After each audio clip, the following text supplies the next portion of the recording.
Por mais que você fale em saúde, por mais que você fale em economia, não importa o que você fala, o final é sempre gente. E é isso que a gente vem fazer aqui, trazer uma vida melhor para a sociedade e para as pessoas do Brasil, né? A gente ultrapassou o número de mortes da China. O Brasil E daí? não vai... Lamento. Quer que faça o quê? Eu sou Messias, mas não faço milagre. Outra coisa que eu tenho colocado é a importância da informação. Uma das características dessa doença que a gente vive hoje, que é a Covid-19, é a pobreza de informação sobre a doença, sobre a evolução dela, sobre possíveis tratamentos. Então a gente vive não só um problema clínico, que é de cuidar da doença, mas é de administrar todo o comportamento de uma sociedade que hoje está com muito medo. E a gente vai ter que trabalhar isso também, trazendo confiança de que a gente vai levar para as pessoas, através da informação, do conhecimento, do planejamento, o começo da construção de uma solução. E uma das coisas que vai nortear a gente é essa parte da informação, capturar isso cada vez melhor, mais detalhado. Uma das coisas que é importante fazer nesse momento é juntar o que a gente tem de informação na saúde, em outros lugares, em outros ministérios, trabalhar isso de uma forma para a gente tentar ampliar esse volume de informação, trabalhar o detalhamento dele, olhar o que está faltando e desenhar um programa para que cada dia mais a gente entenda o que está acontecendo. Porque quando você sabe o número, quando você sabe o que acontece, as soluções vêm quase que naturalmente. O problema do desconhecimento é porque as suas decisões elas são muito mais uma coisa que você acha, você imagina, do que você realmente tem uma visão clara do que vai acontecer na frente, né? O coronavírus levou dor e luto a mais 449 famílias nas últimas 24 horas.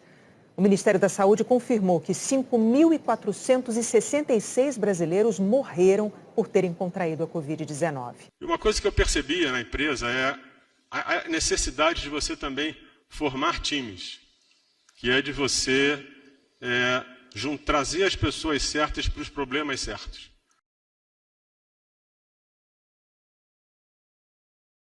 A medida de um isolamento que radicaliza o distanciamento, ele é necessário por quê? Porque você não sabe o que fazer. A única coisa que você sabe é que o distanciamento diminui o risco de contágio. Como você não sabe quem está contaminado, qual o percentual, como aquilo transmite, qual a frequência, você faz o radical, que é o que se faz há 100 anos, separa todo mundo. O que eu falo é interessante que 100 anos depois da gripe espanhola, você está tendo exatamente o mesmo tipo de comportamento. O nosso sistema de informação não evoluiu o bastante em 100 anos para que numa pandemia tão grave quanto a outra, 100 anos depois, eu não tivesse uma estratégia que fosse diferente daquilo que eu fiz 100 anos atrás. Essa situação, com tanta incerteza, você não consegue planejar muito na frente. Você tem que analisar todo dia o que está acontecendo, ver o que aconteceu até ontem, fazer um diagnóstico, fazer um planejamento e executar. A grande dificuldade realmente é você tirar as coisas do papel e das ideias e fazer com que aquilo aconteça na prática. É quando você realmente muda a história, quando você realmente ajuda as pessoas. Uma outra coisa é uma maior integração entre os ministérios.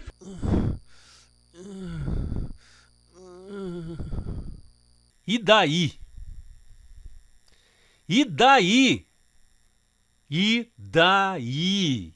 Eu sou favorável à tortura, tu sabe disso. E fazendo um trabalho que o regime militar não fez. Matamos 30 mil.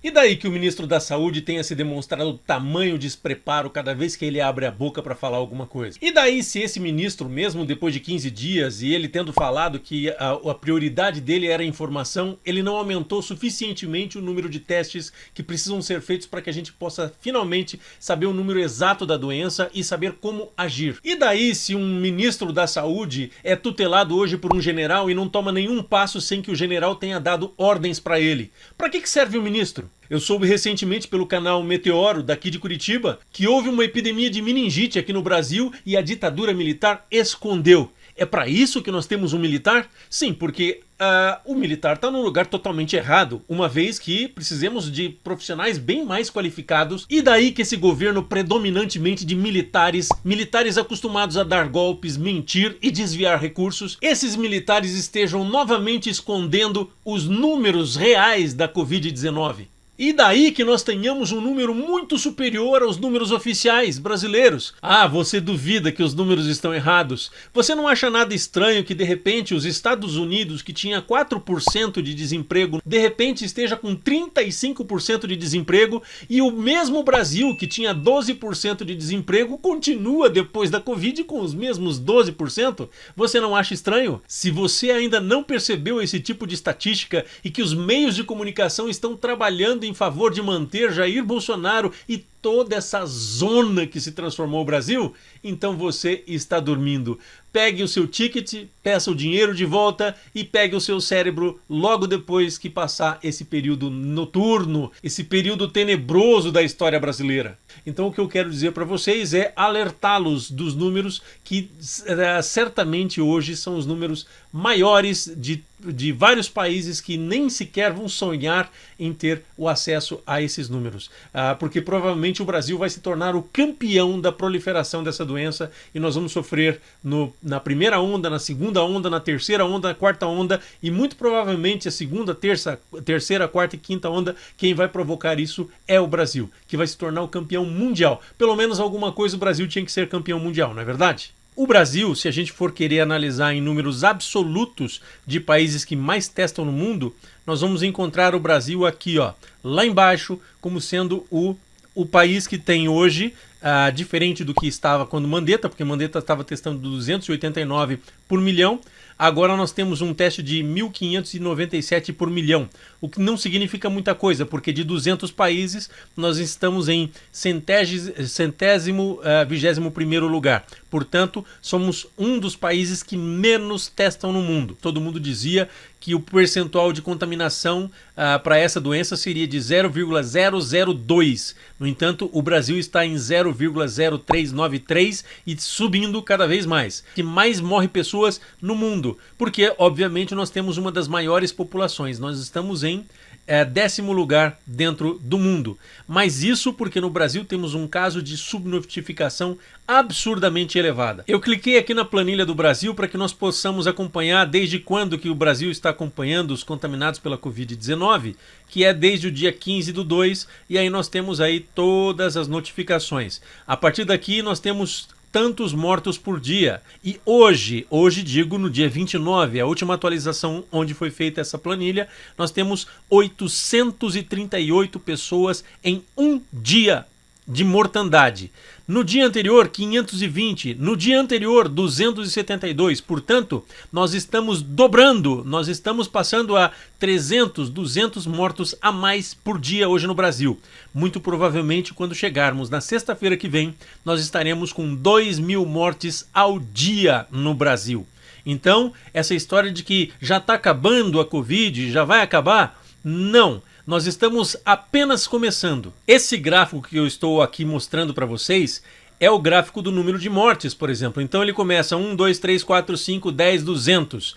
Aqui no topo é o topo que o Mandetta vivia dizendo, tem tantos mortos por dia, porque depois só decresce. Vários países, principalmente da Europa, que foram os primeiros a serem contaminados, em que já teve muita gente morta, vários países já estão decrescendo isso. O Brasil está aqui, ó, bem no comecinho da curva, e nós já estamos piores do que todos os números apresentados até então. Portanto, hoje nós temos 838 mortos no Brasil em um dia. A Espanha, qual é o número máximo de mortes na Espanha? 721, e falam tanto da Espanha. A Alemanha chegou a 309 mortos no dia. Vamos ver se teve algum número maior, mas a Alemanha é a Alemanha, né? A Alemanha é bem diferente do que qualquer outro país do mundo. Lá as pessoas são bastante sérias. A China, o que aconteceu?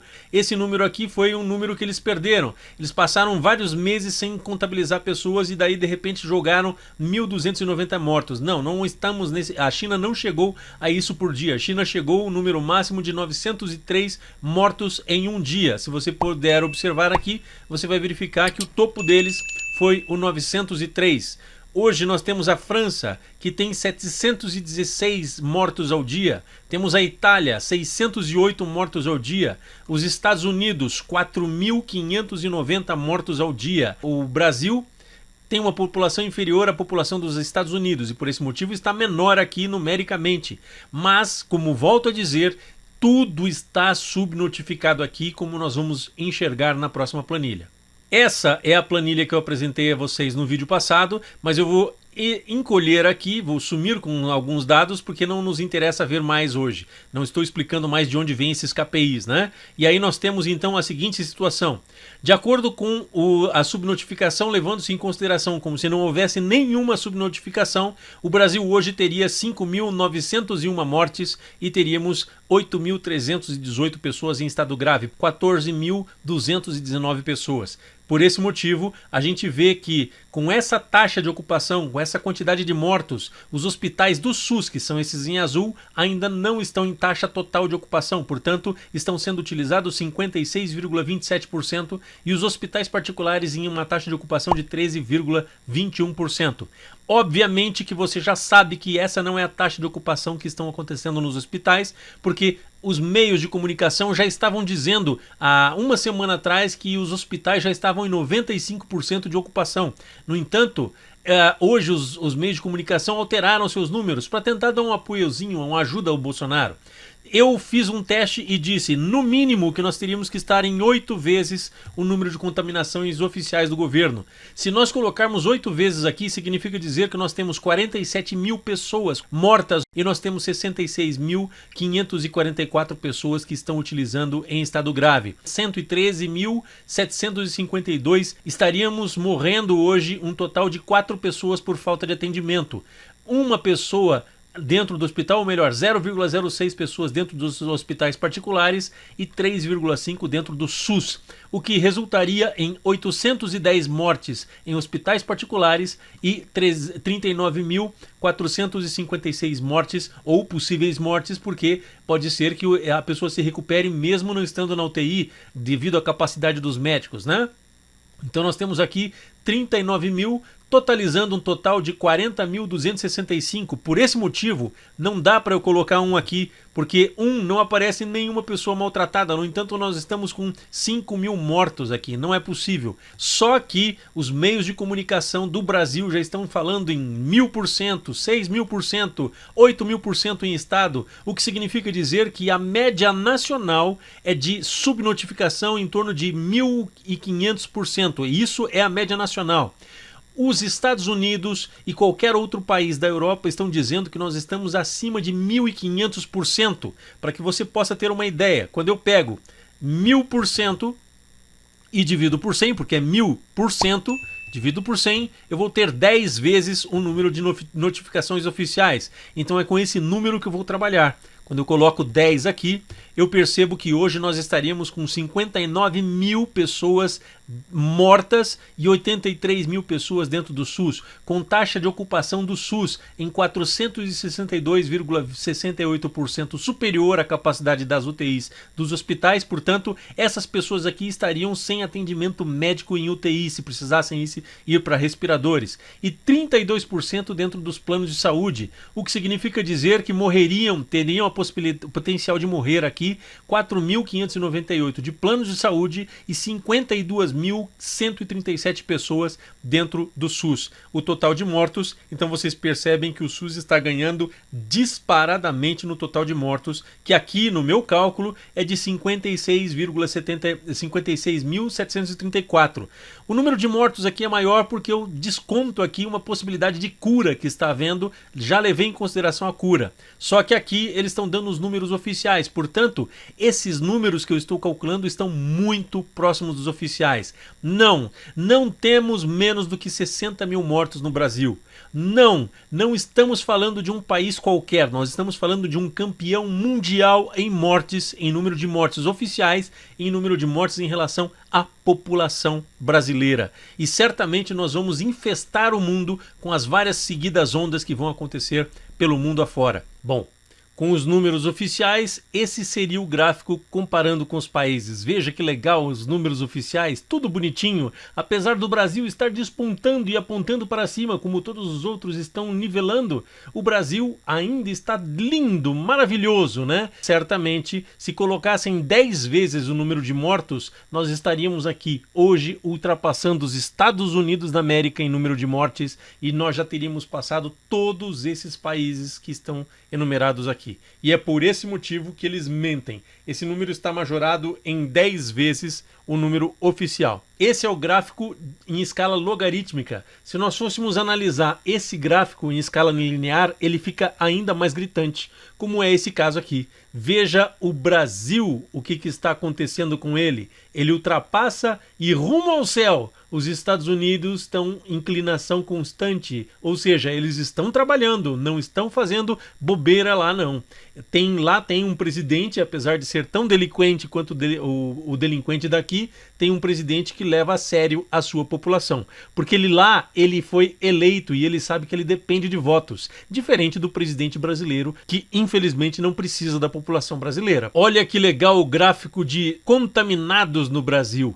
Eu consigo perceber aqui que existe uma curvatura dentro da uma curvatura polinômica e eu acho até a equação, ou seja, impossível dizer que o ministro da Saúde atual não tenha formas de calcular qual é a previsão dos números, do crescimento. Sim, ele sabe disso. E aqui nós temos o número de contaminados por dia e a tendência que isso está tendo se nós traçarmos bem no meio de todas as linhas que temos aqui.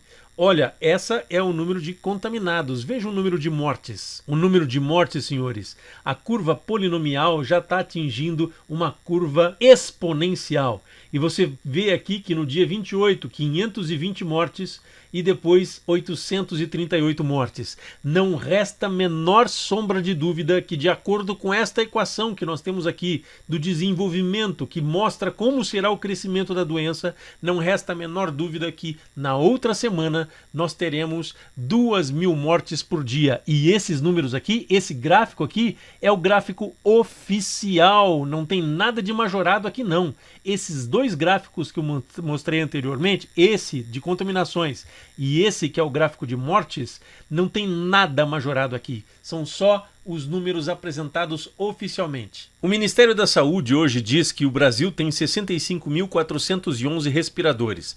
Desses 65.000, 46.663 estão no SUS e 18.748 estão nos planos de saúde. Portanto, 71,34% deles estão no SUS e 28,66% nos planos de saúde. Será que alguém realmente acredita que o SUS realmente, o SUS que todo mundo quer sucatear, principalmente esse governo, tem mais respiradores do que os planos de saúde? Olha, eu acho que para mim isso é mais uma mentira. Além do que, dizer que tem 61.000 respiradores, vamos pensar o seguinte: apesar de o Ministério da Saúde não ter certeza e sempre que faz alguma entrevista diz que não sabe se o Brasil está crescendo os números ou se está diminuindo os números da Covid-19, apesar de não saberem isso, o ministro cancelou, dizem que é o ministro, talvez tenha sido o general, mas o ministro cancelou a compra de 15.000 respiradores da China, já montados e apenas prontos para serem entregues. A gente já sabe de falas do ministro da Saúde dizendo que eram muitos respiradores como uma preocupação direta de um administrador de empresas, que estivesse preocupado com just in time. E o just in time dentro da administração significa dizer que você entrega um determinado produto, uma determinada mercadoria, na hora da necessidade dessa mercadoria, por isso você não precisa manter em estoques. Horas, vamos pensar que o número de subnotificações sejam realmente 10 vezes superior ao número oficial que o governo tem hoje. E ao substituir 10 aqui, nós teríamos um total de 59.000 mortos e 83.000 pessoas em estado grave nas UTIs hoje, resultando um total de 142.190. Portanto, 65.000 respiradores significa dizer que eles cancelaram uma quantidade de respiradores sem saber a quantidade real de pessoas afetadas. No entanto, eles estão prometendo que irão entregar 14.100 respiradores num espaço de 3 meses. Se esqueceram dos casos urgentes que existiam dentro do Brasil, não querem nem saber qual é o número de pessoas reais que estão contaminadas hoje pelo Covid, não querem nem saber quantas pessoas realmente estão nas UTIs e aí resolvem cancelar a compra de 15 mil respiradores. Com esses 15 mil respiradores, se estivesse correto o número de respiradores que o Brasil tem aqui hoje, nós estaríamos com os 15 mil, com 80 mil respiradores, o que significa dizer que, diante da demanda de 142.190, estaríamos matando pessoas pela falta de respiradores só porque o ministro, como empresário, decidiu cancelar 15 mil porque não era correto ele entregar 15 mil e não saber depois o que ele iria fazer. Portanto, ele preferiu fazer um contrato de 3 meses, sabendo que precisamos desses respiradores hoje, anteontem. E aí ele resolve cancelar tudo e ignora simplesmente o que a gente chama dentro da área de planejamento de caminho crítico. Ou seja, já chegamos no ponto crítico, um ponto que não dá mais para ficar inventando. Não dá mais para ficar tentando dizer que está inventando uma maneira melhor, quando na verdade a maneira melhor é salvar as pessoas agora. E aí, por esse motivo, ele cancela 15 mil ventiladores e encomenda 15 mil ventiladores de empresas que não têm experiência em fabricar ventiladores dentro do Brasil para entregarem daqui 3 meses, sendo que já existem ventiladores dessas empresas sendo entregues que já estão com defeitos. Ao invés de salvar vidas, eles preferem economizar dinheiro. Tá descontente de como está o Ministério da Saúde? É bom que você fique descontente, porque mais cedo ou mais tarde pode ser você na fila de espera de um hospital desses para poder entrar dentro de uma UTI e usar esses ventiladores produzidos no Brasil sem o know-how que a China tem e fazendo experiências com a população brasileira. Que responsabilidade teriam os militares por estarem influenciando tais decisões dentro do governo brasileiro, dentro do Ministério da Saúde?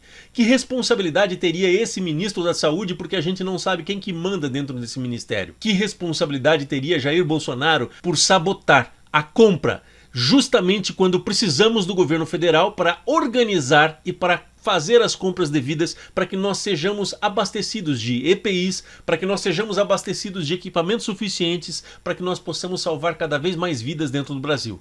A prioridade não é salvar vidas, a prioridade é a economia. O golpe de Estado, essa ditadura que está acontecendo com uma quantidade exorbitante de militares corruptos alojados dentro do poder do Palácio do Planalto, a maior quantidade de militares já vista desde que esse país foi redemocratizado, é impossível que nós não digamos que esse governo é um governo militar. E de novo, um governo militar demonstrando toda a sua incapacidade intelectual. Um governo militar demonstrando toda a sua desonestidade ao adulterar os números. Um governo militar tentando esconder uma epidemia dentro do Brasil e a gravidade que está acontecendo. Um governo militar que, como sempre, opta pelo dinheiro e por quem paga mais, ao invés de garantir a segurança da população brasileira. Chega de governos militares. Se Bolsonaro sair, entra Mourão. Eu não quero Mourão porque a eleição não foi feita corretamente. Eu quero um impeachment, não de Bolsonaro. Eu quero um impeachment da chapa. Eu quero o cancelamento das eleições. Porque se ficar Mourão, com todo esse bando de militares que tem aí, demonstrando tamanha irresponsabilidade e desconsideração com a população brasileira, um exército invasor dos norte-americanos defendendo o interesse dos norte-americanos e matando a população brasileira. Não podemos mais aceitar que militares fiquem fora dos quartéis, porque é o único lugar destinado para esse tipo de pessoa. Eles não têm preparo, eles não têm capacidade, eles não têm intelectualidade, eles não têm honestidade. Fora sim Bolsonaro, mas fora toda essa corja de militares que está fazendo o Brasil de novo ter vergonha de ser brasileiro. Fora essa política econômica assassina, em troca de dinheiro nós estamos trocando vidas brasileiras, entregando almas brasileiras. Não concordo com simplesmente o impeachment de Bolsonaro. O que eu quero é cancelamento das eleições e eleições diretas já. Eu espero que você tenha curtido esse vídeo, eu espero que você compactue com essas ideias, compartilhando, curtindo os nossos vídeos, fazendo com que eles sejam melhor vistos dentro da internet, para que nós possamos cada vez mais unirmos este país em prol da liberdade de garantia das pessoas votarem e das pessoas terem uma democracia que nós sempre sonhamos. Antes de pensar em dinheiro, que nós pensemos na vida da população brasileira. Até o próximo vídeo.